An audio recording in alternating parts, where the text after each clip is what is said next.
who's standing by with Dig support. Hey, thank you very much, Riv. I'm here with Kiwi Kid, who's trolling me a little bit before we got on the camera. Sorry about that. But, yo, talk to me about this game, because you can't realistically come into this one expecting to win, and yet you guys showed up really well. Talk to you about coming into this match and playing it out this way. We kind of acknowledged that we kind of been sucking and that we're kind of bad. So we've just been focusing like on a certain kind of comp, which I won't really say, but pretty much we did get like mostly what we wanted here, and we just drilled it over and over, and now we just put it into play, and it's really great that it worked against like such a good team. Like TSM's, like they were looking a little rusty at first, but they're great now, and just like being able to overcome that, it's just awesome. So that's interesting. You finally said, look, let's just practice a different way. Let's just practice a certain kind of comp. You said it was because you weren't playing well. Like, what else went into deciding that, you know, we're just going to run one type of play style and make this work? It's because only like really good players, like probably like Immortals, like they can probably play anything they want pretty well. But right now we're just kind of we just need to like kind of just go back to the core, like where we started, like, you know, just really straightforward things, and that I just thought that would help a lot. Our analyst, actually Jesse has been working with us, and he actually suggested that, so that's mostly credit to him. Hey, I mean, props to Jesse. It definitely did work. You guys took down TSM here. So do you think this is something you can keep pushing forward? Like next week you have a new comp and you're going to like keep taking the world down? Like, are there still high hopes that this season goes well? Yeah, of course. Like, we're going to have to like look for more comps. We can't just stick with one, because if they just ban it out, then you know, we kind of be lost. But yeah, I'm feeling really good. Like, yeah, I'm in an ultralight beam right now. So yeah, shout out to that. All right.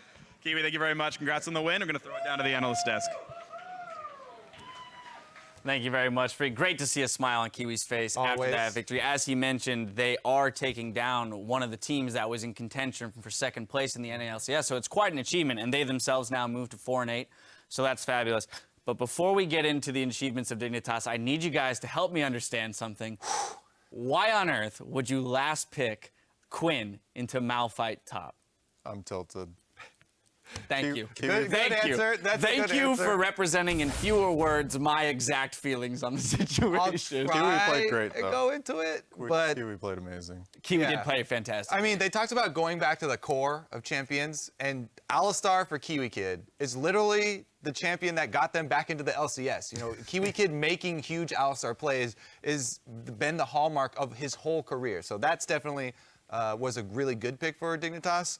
This whole pick ban phase, actually, I had a lot of question marks watching the whole thing, because it's not even about like the comp as a whole. Holistically, I really like Team Dignitas' comp. The question of the Quinn one is still, I'm kind of skirting around that, because I mean, if you pick it, you know you can't team fight with Quinn. Quinn is not a good team fighter. I mean, what you try and do is flank around the backside and maybe assassinate an AD carry. It's so hard, though. Right. They last picked it into a front line that is Malphite and Malphite and Alistar, which is so hard to get around. So and a Kindred ult that even prevents you from assassinating somebody if you do get past Well, at that point, you're like, okay, so we have to split that. So, and then they weren't really able to use the Quinn to split to do that either. I was thinking, as I saw it initially, maybe they're going to do like this China thing, and the Rocks Tigers, I think, also did it, where you pick Quinn early and get Lulu, and then you swap, and you have Lulu up top in the Malphite, and you try and snowball Quinn off the mid lane, where she can move around and, you know, get a lot of early game pressure, but they didn't do that either. So I'm still not quite sure how to really answer. I think Dyrus had the best answer so far. So there's two really big factors here. Okay, so one, you have a Lulu and you have a Caitlyn, but you want to have one kind of damage for AD, and that was Caitlyn. Lulu Caitlyn. Yeah, one source. Because Doublelift got extremely fed that game, but the reason why it wasn't as effective as it could have been is because they added 80 damage top, and it was Quinn. And your AP vet is Lulu and Gragas Semi. Right, so Malphite's empowered to build armor. Yeah, so they don't have like a super AP, but they have like a good mix of AP. But what happens in AD and AP comps is you notice that some teams, they'll have like all AD and then LeBlanc. This is a exact opposite example of where it could have been all AP and then Caitlyn. And where the Caitlyn just like is the biggest threat on the team, but that kind of gets shut down by Malphite, but that's why you have the evened out AP balance. So when they hovered Vlad, maybe potentially Lissandra, that adds a whole nother layer where Malphite's like, oh no, I can't stack Thornmail or armor.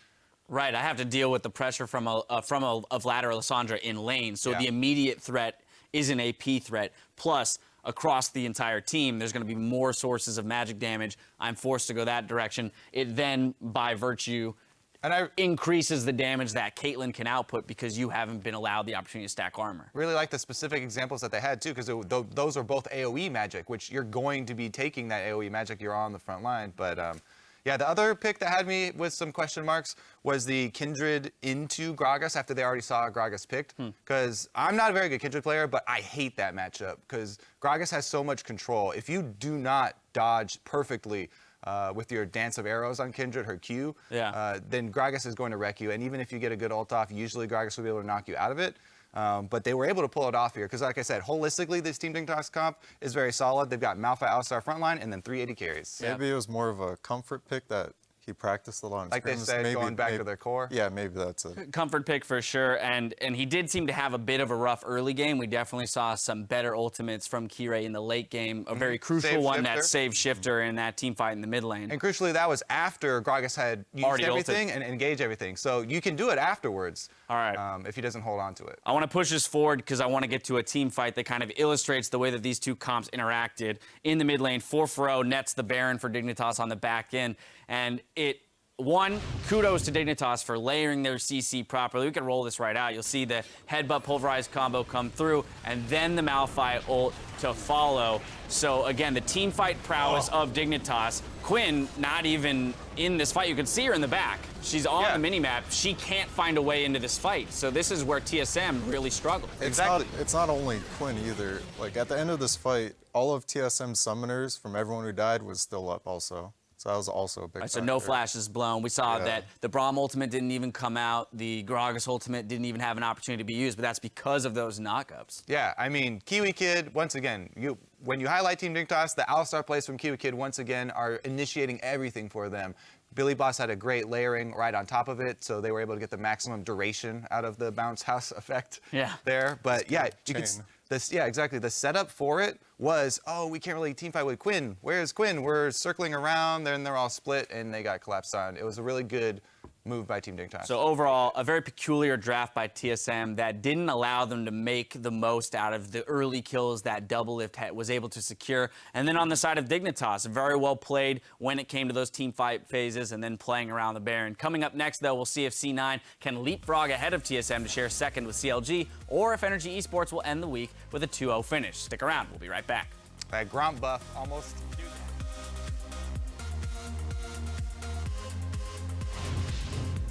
You know, it's my birthday, and Froggin's, and Cutie Pie's. Dude, you're such a fucking wannabe. Yep, born on the same day as him. Dude, I just want my own birthday, but everyone's like, happy birthday, Bjergsen and Froggin! Oh, Kiwi! Kiwi goes in. Sven's carried to Yellow Star.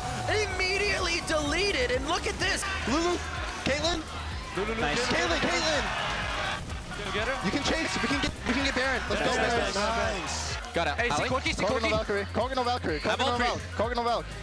I'm ulting Peter. The damage has to be there from Shifter. Shifter can't get close enough. The team's trying to block Kiwi Kids in now. They finally get him to go down. Doublelift doesn't know. Oh, he gets bumped into the team and immediately deleted. And it will be a 36-minute game. Team Dignitas takes down TSM.